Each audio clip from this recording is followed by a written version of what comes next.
The bright blue light of Earth shone through the window of the Lunar Research Facility. Dr. Nathan Cole rubbed his tired eyes and looked back at his computer screen. Numbers and graphs filled the display. For 3 years, he had worked on this project, and today something strange was happening. "Dr. Cole, you need to see this," said Alan Ross, his young assistant. "The quantum particles are behaving in a way I've never seen before." Nathan moved to the main testing chamber. Inside, tiny particles of light danced and swirled in patterns that defied the laws of physics. They seemed to respond to his thoughts, moving faster when he focused on them. "Record everything," Nathan said quietly. "This could change everything we know about energy production." As the team worked through the night, no one noticed the strange lights that appeared in Earth's orbit. It wasn't until morning, when Nathan's phone rang, that their world changed forever. "Dr. Cole, this is General Patricia Miller. Turn on your video screen now." Nathan switched on the main screen. The news showed massive ships hovering above major cities worldwide. They were unlike anything humans had built, smooth silver crafts that seemed to glow from within. "We need you back on Earth immediately," the general said. "These visitors are asking for our scientific leaders." 3 days later, Nathan sat in a large meeting room at the United Nations building in New York. Leaders from every nation filled the seats. The air felt thick with fear and excitement. The doors opened. In walked creatures that looked almost human, but not quite. Their skin had a slight blue tint, and their eyes were larger than human eyes. They moved with perfect grace. "People of Earth," said the tallest one, stepping forward. "I am High Counselor Zex Terra of the Galactic Council. We have monitored your world for centuries, waiting for the right moment to make contact." Murmurs filled the room. Nathan leaned forward, fascinated. "Your species has reached a critical point in development," Zex Terra continued. "We formally invite humanity to join the Galactic Council as a probationary member." President Clark stood. "We are honored. What does membership mean for Earth?" "Access to faster-than-light travel. Trade with thousands of worlds. Medical technology beyond your imagination," said Zex Terra. "But there are rules all members must follow." A smaller alien stepped forward with a glowing tablet. "Certain technologies are prohibited for the safety of all. We will provide a complete list." Nathan felt a strange chill when the alien's eyes met his. Later that day, in a smaller meeting with scientific leaders, Nathan learned the truth. "Dr. Cole," said Zex Terra, "your quantum research must end immediately. It is classified as prohibited technology of the highest order." "But why?" Nathan asked. "We're just studying energy production." "That is all we can say," the alien replied coldly. "Continuation of this research will result in serious consequences for Earth." As the meeting ended, Captain Olivia Bennett of the Earth Defense Force approached Nathan. She had been assigned as the human liaison to the alien delegation. "Dr. Cole, I'm Olivia Bennett," she said, shaking his hand. "I'll be working closely with our new friends." "They're hiding something," Nathan whispered. "They specifically targeted my research." Olivia nodded slightly. "I think so too. Be careful what you say around them. We don't know their true intentions yet." That night, Nathan couldn't sleep. He stared at his research notes, thinking about the strange way the particles had responded to his thoughts. Why would advanced aliens fear this discovery? In his small apartment, he made a decision. He would continue his research in secret. If the aliens were this concerned, his discovery must be more important than he realized. Outside his window, the alien ships glowed in the night sky, silent watchers over a changed Earth. Humanity had made contact with the stars, but at what cost? And what powers had Nathan nearly unlocked that frightened even the masters of the galaxy? 6 months had passed since the aliens arrived.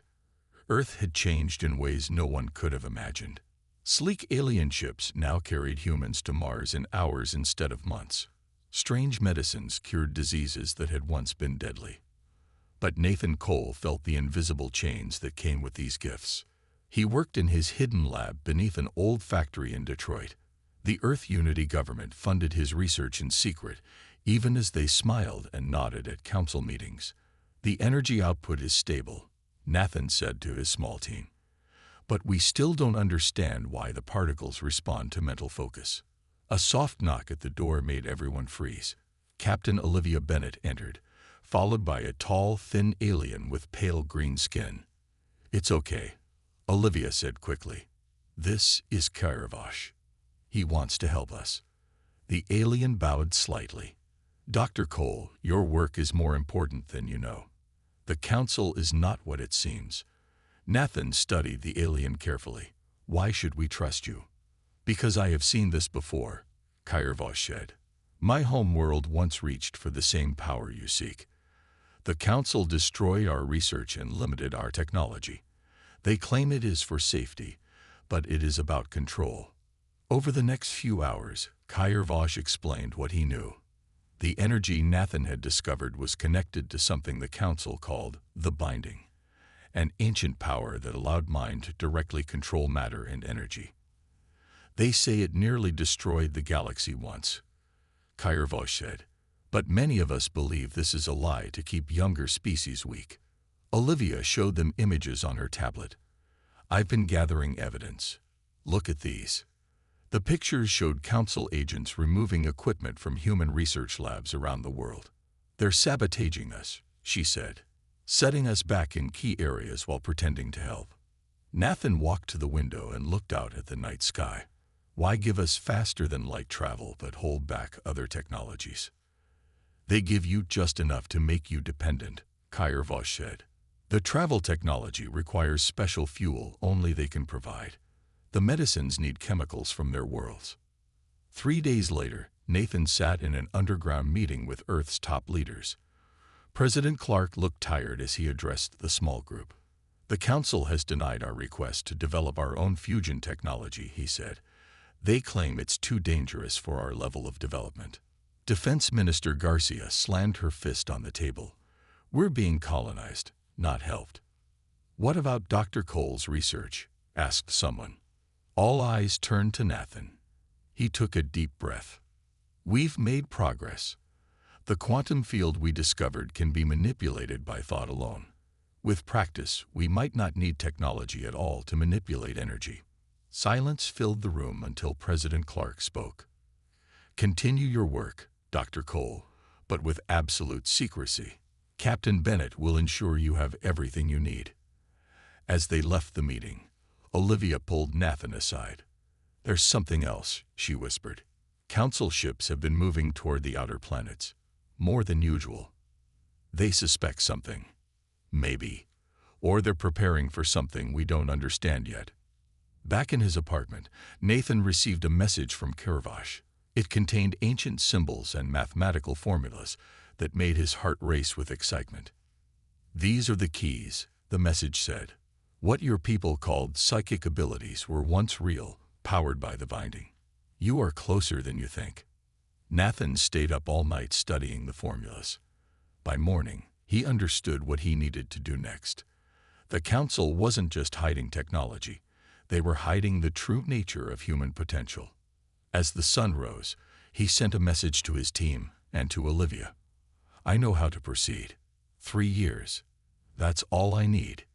In orbit, council ships continued their silent watch, unaware that below them, humanity had already begun to slip free of their control. 3 years passed. Human colonies on Mars and Europa thrived under the watchful eyes of the Galactic Council. New settlements on distant planets were built with Council-approved technology. On the surface, humanity seemed grateful for alien guidance. Deep beneath the ice of Europa, Nathan Cole and his team worked in a hidden lab. The facility had been built under the cover of a water mining operation. Here, far from Council sensors, they pursued the forbidden research. "Try again, Samantha," Nathan said to his brightest student. Dr. Samantha Wright sat in the center of the testing chamber. She closed her eyes and focused on the small metal ball in front of her. Sweat formed on her forehead. Slowly, the ball rose into the air without anything touching it. "Excellent." Nathan clapped his hands. You're getting better each day. Samantha opened her eyes, and the ball dropped to the table. It still drains me too quickly, she said, breathing hard. I can't hold it for more than a minute. Nathan nodded. Mental muscles need training, just like physical ones. Let's take a break. Later, in the main lab, Nathan reviewed the data with his team. Their progress had been remarkable. They had proven that human consciousness could directly influence quantum fields. With proper mental discipline, a person could manipulate matter and energy without any technology. The binding seems to be a natural connection between mind and the basic fabric of reality, Nathan explained to Olivia Bennett, who had arrived for her monthly inspection. How many people can learn this? She asked. Anyone with enough focus and training. Samantha answered. We've tested 20 volunteers. All showed some ability, though the strength varies. Olivia looked concerned. The council representatives are asking more questions about our activities on Europa. They want to send an inspection team next month. Nathan frowned. We need more time. We're close to a breakthrough. That night, as the team worked late, something unexpected happened. Samantha was practicing with larger objects when she felt a sudden surge of power within her mind. Dr. Cole, she called out. Something's different. Nathan rushed to the chamber just as Samantha lifted not just one ball, but all 20 test objects at once. They spun around her in a perfect orbit. The energy readings on the monitors spiked higher than ever before. It's like a door opened in my mind, she gasped. I can feel the connections between everything. Nathan stepped closer, amazed. Can you teach me how you did that? Samantha reached out and touched his forehead. In an instant, Nathan felt it too. A vast network of energy flowing through all matter, accessible with the right mental key. This is it, he whispered. The full potential of the binding. Within hours, the entire research team had learned to access this deeper level of power. They could move objects, generate heat and light, even create small force fields with nothing but their minds. But their celebration was short-lived. The energy surge had been massive, too massive to hide completely. Olivia burst into the lab, her face pale. We've got trouble. The Council's monitoring station on Ganymede detected an energy anomaly. They've dispatched a fleet to investigate. Nathan's heart sank. How long do we have? 3 days at most, Olivia said. And it's worse than that. They're not sending an inspection team. They're sending warships. Nathan looked around at his team, at the years of work. Then we have no choice. Initiate protocol exodus. Olivia nodded grimly. I'll contact Earth. We need to evacuate everyone immediately. As alarms began to sound throughout the facility, Nathan turned to Samantha. Teach everyone you can before we leave. The knowledge must survive, even if we don't. In space, the Council fleet moved with purpose toward the Jupiter system. Their scanners searched for the forbidden power that humans were never meant to possess. The U.S. Defiant waited in a hidden dock beneath Europa's icy surface. The ship was humanity's secret, built with a mix of Council technology and Dr. Cole's innovations. Its engines could be powered by either conventional fuel or the mental energy of trained binding users. All essential personnel are on board, Olivia reported to Nathan. She now wore the uniform of a ship captain, having been chosen to lead this desperate mission. Nathan nodded as he watched the last of his equipment being loaded. What about Earth? President Clark is denying all knowledge of our research. He'll claim we're rogue scientists who stole equipment. Her face hardened. It's not what we hoped for, but it should buy Earth some time. The ship hummed to life as 30 scientists, including Nathan and Samantha, prepared for departure. They were leaving behind families and friends, perhaps forever. The Council ships have entered Jupiter's orbit, announced Rick Walters, the navigation officer. We have less than 6 hours before they reach Europa. Begin launch sequence, Olivia ordered. We'll exit through the southern vent. The Defiant trembled as it rose through a massive tube carved in Europa's ice.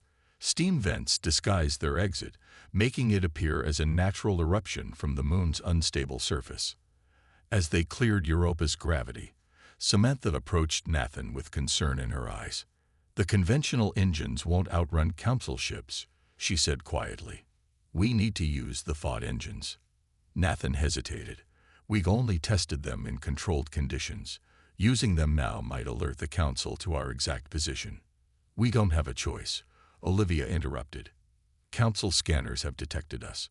2 ships are breaking formation to pursue." Nathan looked around at the scientists, the best minds Earth had to offer, all now fugitives from a power that controlled the galaxy. "Everyone with binding training to the engine room," he ordered. "The rest of you, strap in. This might get rough." In the engine room, 6 scientists, including Nathan and Samantha, sat in a circle around a central crystal. This was the heart of the thought engine, a device that could amplify and direct the mental energy of binding users. "Focus on speed and direction," Nathan instructed. "Picture the stars stretching around us as we accelerate." As they joined minds, power flowed from them into the crystal. The ship lurched forward with sudden, incredible speed. Stars became streaks of light outside the windows. On the bridge, Olivia gripped her chair as the ship accelerated beyond anything a human vessel had ever achieved. "We've broken the Council's speed records," Rick announced with a grin. "They can't keep up." But their victory was short-lived. Alarms blared throughout the ship. "Something's wrong with the thought engine," Olivia said, checking the readings. "The power levels are fluctuating wildly." In the engine room, Nathan saw the problem immediately. The crystal was absorbing more energy than they intended, pulling it from their minds faster than was safe. "Break the connection," he shouted, but it was too late. A blinding flash filled the room. When it cleared, Nathan found himself on his knees. The other scientists were similarly dazed but alive. "What happened?" Samantha asked weakly. Nathan checked the systems. Somehow, in that moment of crisis, they had jumped farther than should have been possible. The ship's computers couldn't even identify their location. "We're beyond charted space," he realized. "Somewhere the Council doesn't control." When they returned to the bridge, Olivia showed them the star maps. "According to these readings, we're near HD 95,721 bits, an abandoned mining colony at the edge of known space." Nathan remembered Kiravosh mentioning this place, a world once used for mining rare minerals, then abandoned when the resources ran out. "Set course for the colony," he decided. "We'll find shelter there, regroup, and figure out what to do next." As the Defiant approached the distant world, Earth faced the Council's wrath. A blockade formed around the solar system as punishment for humanity's defiance. The mining colony on HD 95,721 bits was a ghost town of metal buildings and empty tunnels. Dust covered everything. No one had lived here for at least 50 years. "It's perfect," Nathan said as they explored the main facility. "No one will look for us here." The crew of the Defiant spent their first week making the colony livable again. They fixed power systems, cleared dust, and set up labs with the equipment they had brought from Europa. On the 8th day, a small ship appeared in orbit. Everyone prepared for battle, but Olivia recognized the design. "It's Kiravosh," she said with relief. "He found us." The alien scientist was thinner than before, his green skin pale from stress. He brought news from Earth. "The Council has placed Earth under strict control," he told them in the colony's meeting room. "All space travel must be approved. All research is watched. They claim humans are too dangerous to be trusted." "Why are they so afraid of us?" Samantha asked. "What is it about the binding that terrifies them?" Kiravosh was quiet for a long moment. Then he said, "It is time you learned the truth about your species." He activated a small device that projected images in the air. They showed ancient cities on unknown worlds, filled with beings that looked almost human. "These were the precursors," Kiravosh explained. "They discovered the binding 50,000 years ago and built a vast, peaceful empire. Your people, humans, are their descendants. The room fell silent as everyone tried to understand what this meant. The council told us the precursors nearly destroyed the galaxy with the binding, Kyrvosh continued. But that was only partly true. A small group of precursors used the binding as a weapon. Most wanted to use it for creation, not destruction. What happened to them? Nathan asked. The species that now control the council fought a war against the precursors. They feared being replaced as the dominant powers. When they won, they destroyed most precursor colonies. On others, like Earth, they changed the people genetically to remove their connection to the binding. They rewrote our DNA. Olivia asked, horrified. Yes, Earth was considered too primitive to be a threat. They simply monitored your world, making sure the binding never returned. Nathan thought about his research, how it had felt like rediscovering something rather than creating something new. But the changes they made to us weren't permanent, he said slowly. The ability was still there, just dormant. Exactly, Kyrvosh nodded. You have begun to wake what was always inside you. In the days that followed, Samantha worked with other scientists to develop better ways to train people in the binding. They discovered that children learned it faster than adults, as if their minds were more open to the possibility. One afternoon, while testing her abilities, Samantha made a discovery. Nathan, she called excitedly. I can feel other minds that have used the binding. There's a species not far from here called the Drell. They've been developing abilities similar to ours. The Council oppresses them too, Kyrvosh confirmed. The Drell have lived under technological restrictions for centuries. Captain Bennett immediately saw the opportunity. If we contact them, we could have allies. Nathan agreed, but he was distracted. His health had begun to deteriorate. Using the binding too intensely on the escape from Europa had damaged something inside him. He hid it from the others, but Samantha noticed his increasing weakness. You're pushing yourself too hard, she told him privately. I don't have a choice, he replied. We have to master this power before the council finds us. Meanwhile, in a secret council chamber, High Counselor Zex Terra studied reports of unusual energy readings near HD 95,721 bits. Send a scout ship, she ordered. If humans have gone there, we must know. The binding cannot be allowed to return. 2 years passed. The abandoned mining colony had become a thriving base for what many now called the human resistance. 4 more ships had joined the Defiant, each carrying scientists and soldiers who had escaped Earth's blockade. Nathan sat in the medical bay as Dr. Helen Rivera checked his vital signs. His hair had turned completely gray, and deep lines marked his face. Using the binding had aged him beyond his years. No better, no worse, Helen said. But you need to rest more. Nathan smiled weakly. There's no time for rest. Samantha says she's made a breakthrough.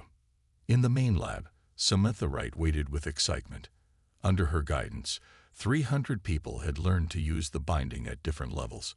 Some could only move small objects, while others could generate shields strong enough to stop council weapons. Watch this, she said when Nathan arrived. Samantha faced a young man named Jeff Porter. They stood 10 feet apart. Samantha closed her eyes in concentration. Jeff gasped suddenly, his eyes widening. I can feel it, he whispered. The formula for creating force fields. It's just in my head now. You shared knowledge directly? Nathan asked, amazed. Samantha nodded. Mind to mind. It's faster than teaching the old way. We can spread binding techniques to everyone in our network almost instantly. This was exactly what Nathan had hoped for. But before they could celebrate, alarms sounded throughout the base. Council ship detected, announced the voice of Captain Bennett over the speakers. All personnel to battle stations. From the control room, they watched as a sleek scout ship entered orbit around the planet. They found us, Olivia said grimly. This is just the beginning. How long before more ships arrive? Nathan asked. 2 weeks at most, said Rick Walters, studying the sensor readings. Later that day, Olivia called a meeting of all senior personnel. We need a new plan. We can't stay here, but we can't keep running forever. Nathan stood slowly, fighting his weakness. I've been thinking about this for months. The Council's power comes from fear and secrecy. They've hidden the truth about the precursors for thousands of years. What if we told everyone? Samantha suggested. Broadcast the truth to all Council worlds. Exactly, Nathan nodded. But we'd need access to their central communication hub. Kiravosh, who had remained with the humans, spoke up. The hub is at Proxima Centauri. They built it near your home system to monitor Earth communications. That's heavily guarded space, Olivia warned. Yes, but we have something they don't expect, Nathan said. People trained in the binding. The plan took shape quickly. Samantha would lead a team to infiltrate the communication hub. Meanwhile, the rest of their forces would create a distraction elsewhere. As preparations began, Samantha found Nathan alone in his quarters, studying old precursor symbols that Kiravosh had provided. You're planning something you haven't told us, she said. Nathan didn't deny it. The Council monitors binding energy. Any major use draws their attention. Your team needs a massive distraction to succeed. What are you thinking? One person, using the binding at full power, could create enough of a distraction to mask all other activities. Samantha understood immediately. It would kill you. I'm dying anyway, Nathan said simply. Let my end have meaning. Before Samantha could argue further, a message arrived from Earth. The Council had declared humans a prohibited species. All human colonies were to be confined to the Sol system. Any humans found beyond those limits would be imprisoned. Even more shocking was the next piece of news. Earth's government had denounced the resistance publicly, calling them dangerous radicals. They turned against us to save themselves, Olivia said bitterly. Nathan looked around at the faces of his friends and colleagues. Then we have nothing left to lose. We move forward with the plan. In orbit, the Council scout ship recorded everything, sending data back to High Counselors X-Terra. The human problem would soon be solved permanently. The plan moved forward quickly. 3 ships prepared for the mission to Proxima Centauri. Samantha would leave a small team to infiltrate the communication hub, while Olivia commanded the main fleet as a diversion. No one except Samantha knew about Nathan's personal plan. She had tried to talk him out of it, but his mind was set. You realize the Council members themselves use a form of the binding, she said during their final private meeting. I sensed it when studying the records Kiravosh brought us. Nathan nodded. They keep the power for themselves while denying it to others. That's why we have to succeed. On the last night before departure, the resistance members gathered in the main hall of the colony. Many would not return from this mission. Friends embraced. Some cried. Others sat in silence, lost in their own thoughts. Early the next morning, the ships lifted off. Nathan traveled on a small vessel separate from the others. His destination was a Council research station near the border of their territory. Stay on course, he told the pilot, a young woman named Laura King. No matter what happens to me, don't deviate from the plan. For 3 days, the ships traveled through empty space, avoiding Council patrols. On the 4th day, they separated. Samantha's infiltration team headed directly for Proxima Centauri in a ship with special cloaking technology. Olivia led the main fleet toward the Arcturus system, where a major Council base was located. Nathan's ship approached the research station alone. We're in range, Laura announced, but their defense systems will detect us any minute. Nathan moved to the center of the ship where a special chamber had been prepared.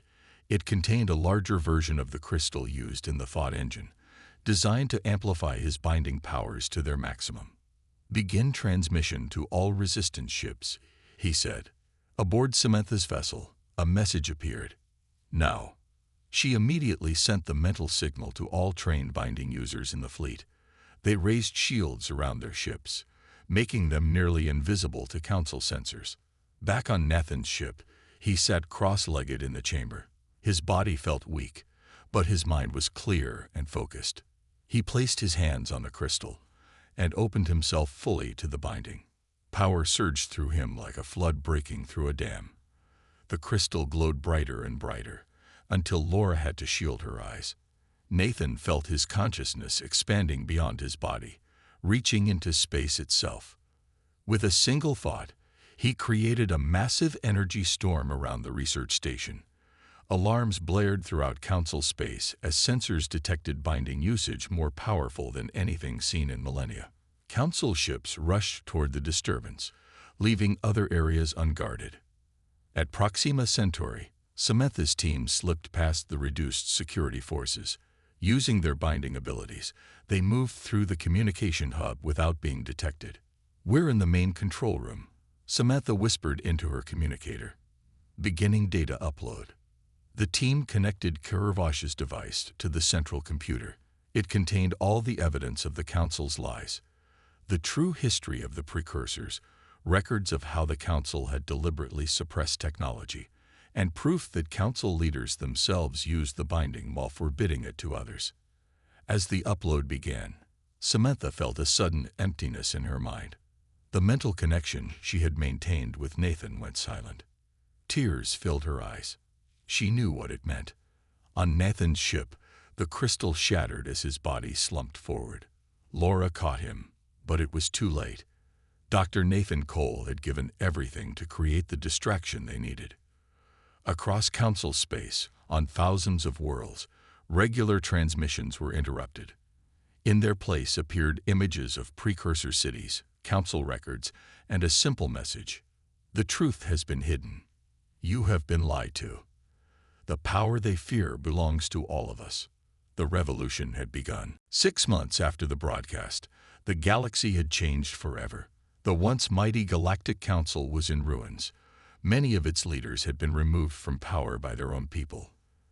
The rest struggled to maintain control as world after world demanded freedom. Samantha stood at the window of the new human embassy on Centauri Prime.